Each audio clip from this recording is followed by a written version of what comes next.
Je me rappelle encore de la première fois que je l'ai vu. Personne n'aurait pu savoir qu'il allait détruire une partie de ma vie, déchirer mon âme et me changer à jamais.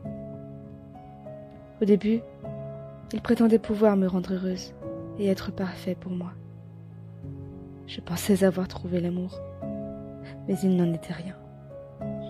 Petit à petit, et sans que je m'en rende compte, je me suis retrouvée coupée du monde.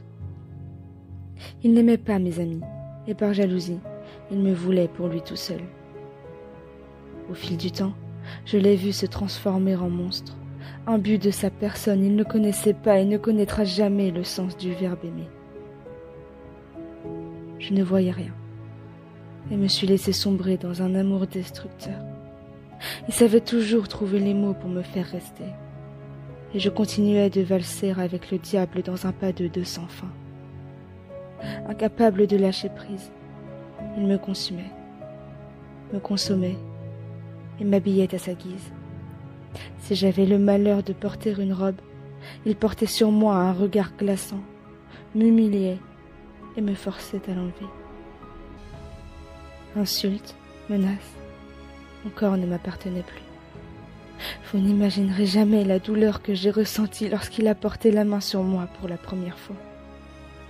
Ou encore, le désespoir, lorsque je l'entendais jouir de plaisir alors que je lui avais dit non.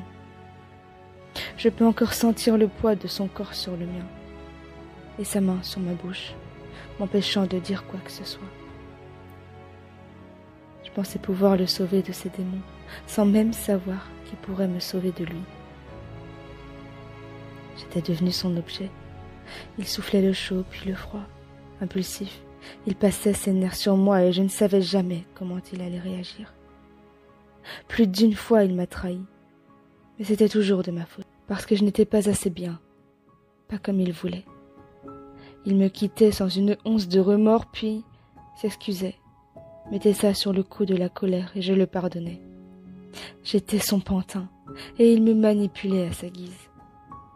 Prisonnière de cet amour, sous emprise, perdue entre larmes et colère, j'ai voulu fuir. Mais il revenait sans cesse. Aujourd'hui, de l'eau a coulé sous les ponts, et cela restera une page douloureuse de mon histoire. J'ai cependant fermé ce chapitre de ma vie, et lentement, j'apprends à m'aimer pour ce que je suis.